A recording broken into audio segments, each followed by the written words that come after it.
Hi, I'm Shaul.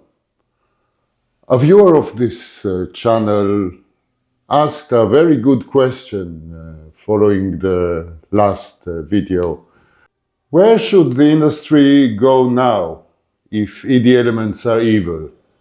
Is it a dead end? Well, first of all, ED glass is not evil. It has its own characteristics, just like flint glass has its own characteristics and crown glass has its own characteristics. It so happens that I don't really like the properties of images made with lenses that contain too much ED glass. ED glass is low density, so its refractive index is low and dispersion is low. The images made with ED glass are very detailed. It allows for very high resolving power, but it also depletes any sense of depth, of dimension from the image. Using a lot of ED glass fits some genres better than others. For example, technical photography, reproduction, perhaps product photography would benefit from lenses that allow more resolving power, especially with those new high pixel count sensors. However, for most genres of photography, genres that contain living things or where the sense of space, of dimension is important, like landscape, ED glass is less suitable because the images are too flat, too lifeless. Now, to answer the question, where should the industry go, we must look at the competitors, at the scene in a more holistic way. And the main competitors of dedicated cameras are smartphones, as it stands. Smartphones have the advantage of using a few camera modules that are exposed at the same time. And through computational algorithms, the multitude of photographs can simulate the results obtained by a proper dedicated camera in a very convincing manner. Of course, if you look at the results and try to measure them instrumentally, you will see that the dedicated camera, especially the ones with larger sensors, still have a measurable advantage. But in practice, it doesn't matter because images obtained from a smartphone would be good enough. The difference in technical quality would not really be perceivable by the naked eye. This is a problem. Smartphones completely destroyed the market for compact cameras. They are getting better and better. Nowadays, smartphones can successfully compete with all cameras on the market, except maybe medium format, where you can still enjoy perceivably better image quality. Camera manufacturers have focused on three aspects of photography: speed, detail, and low light. But I would like to argue that by focusing on those things, it played into the strengths of computational photography. Smartphones already offer better dynamic range than any camera through the combination of different exposures made at the same time. Dedicated camera can never compete with that. They also offer simulated bokeh, despite using smaller sensors, through the algorithmic blurring of the photograph depending on the distance of a surface from the camera. Low light performance is also much improved now on smartphone cameras. And speed is also something where smartphone cameras have an advantage, because the processors inside the smartphones are much more powerful than the processor of any camera. However, smartphones have their own limitations. First of all, focal length. Currently, the most telephoto lens on a smartphone is around 200 millimeters. And of course, by mounting a long telephoto on a dedicated camera, you can easily surpass that. Same goes for macro photography. The lenses on smartphone cameras cannot reproduce small objects in the same way a dedicated macro lens can. Cameras can control remote flashes, which smartphones currently cannot do in the same way. But mostly smartphones are limited in their true-to-life dimensional rendering. You see, pixel pitch on smartphone cameras is very small. It is around 1 to 1.5 microns. And to resolve this pixel pitch, you need extremely low dispersion glasses. Well, it's not really glass. Smartphone lenses are made of special types of plastics. While the pixel pitches of dedicated cameras are larger, and they do use proper glass in the lens.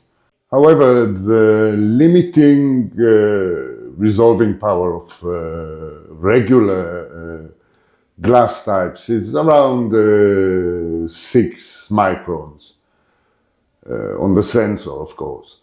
Dedicated cameras have long surpassed this pixel pitch, which means that pixel pitches of cameras are getting smaller with time.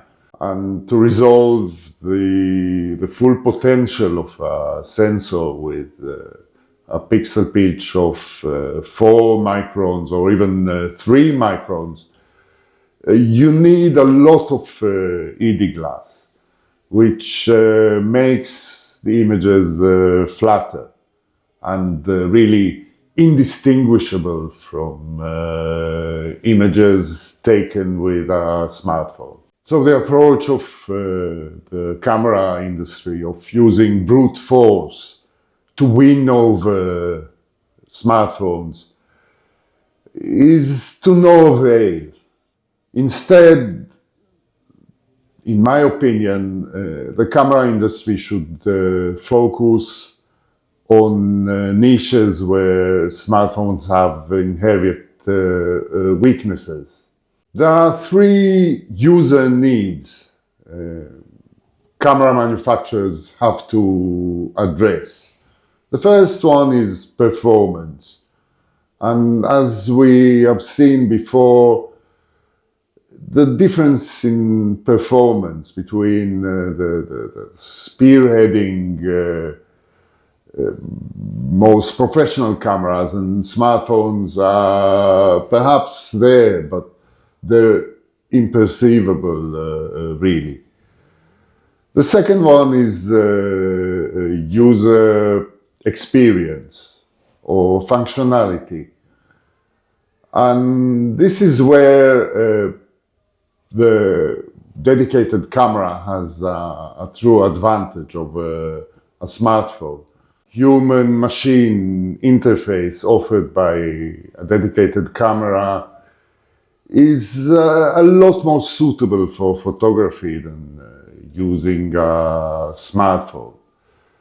Cameras have viewfinders, they have better ergonomics, you can hold them more comfortably, they are more stable in the hand, and they have dedicated physical controls that allow for better usability. I think that camera manufacturers have barely scratched the surface in ergonomic design and interface.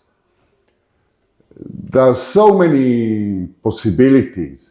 Traditionally, reflex cameras were built around a structure containing a mount, a mirror, a pentaprism, and then a viewfinder.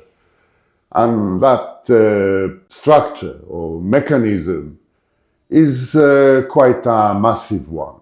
The whole camera has to be built around it. Now, the shift from SLR to mirrorless technology allows for much more flexibility in the design of the cameras.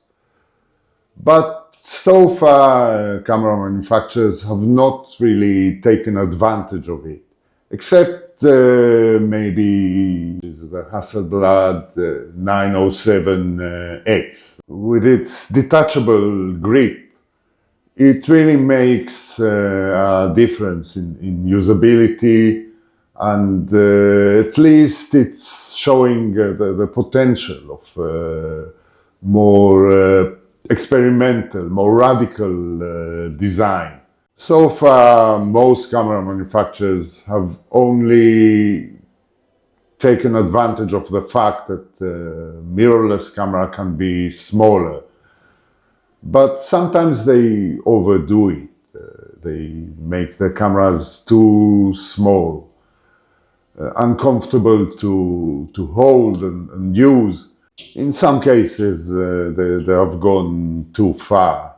In the near future, I expect to see more work done. I expect to see more experimental, innovative design ideas implemented in new cameras that will strive to make the usability of the camera more intuitive, more comfortable. Another aspect of functionality that has not been explored enough is sensor movement. Until now, sensor movement has been used for in-body stabilization and for pixel shift in order to achieve a very detailed, very clean image by combining a few exposures where the sensor moves only slightly. There are many more possibilities. Pentax has shown that by a rotational movement you can follow the rotation of the Earth, which is very helpful for astrophotography. In the same way, you can tilt and shift the sensor in order to achieve a tilt shift effect, replacing those massive tilt shift lenses with a much more efficient way to control the focus and the perspective.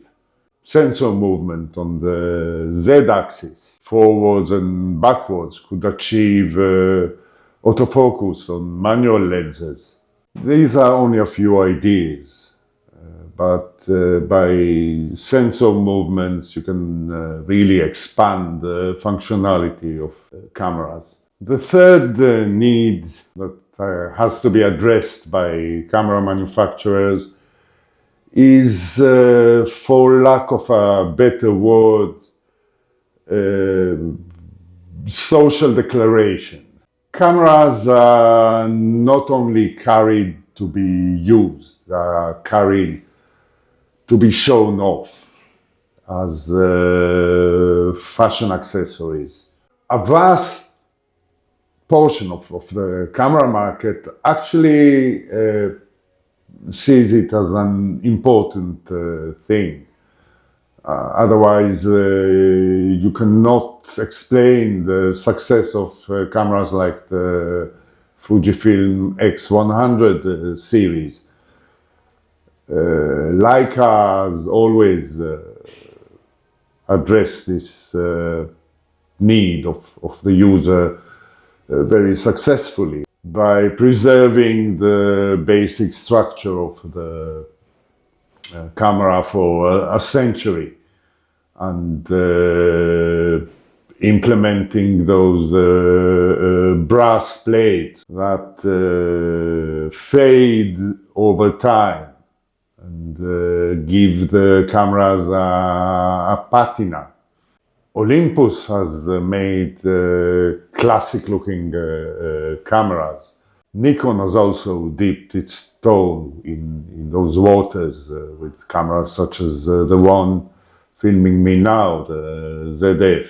So this is another aspect that camera manufacturers have to keep exploring by making beautiful cameras that give their owners a pride of ownership or a social status. Of course, there's also an elephant in this room. Most users of proper dedicated cameras expect the cameras to produce images that are perceivably better or different from images obtained by the smartphones. This can be achieved by optics. If you use the right lenses that can create a true-to-life, dimensional, deep image, you will obtain images that stand out on the background of all these flat, lifeless photographs produced by either modern lenses that contain a lot of ED glass or smartphones images. This is most applicable to genres like documentary photography, event photography, social photography, Those genres are by far the most common. Most images made are of living things. Most manufacturers still only use brute force to create a competitive advantage. However, there are two companies that take the look of the images into consideration. One of them is Hasselblad, that despite a very high resolution, small pixel pitch, decided to make their optics more true to life, with a more dimensional rendition. And that is, of course, costing them in resolving power. But to me, the images produced by the Hasselblad system are much nicer than, for example, images produced by the Fujifilm GFX system, which also uses the same sensors with different philosophy of optical design. The second manufacturer who thinks in those terms is Nikon. That offers a line of lower resolving power, non-ED glass prime lenses that do produce very nice images. Sadly, the rest of the industry only thinks of achieving more and more detail in the photograph, which is imperceivable unless you really crop your images aggressively. Smartphones will always be better at this because of the market size, because of the resources allocated to R&D, and the power of those computational tricks. So what is the point? Okay, that will be all for today. Thank you for watching, and see you again soon.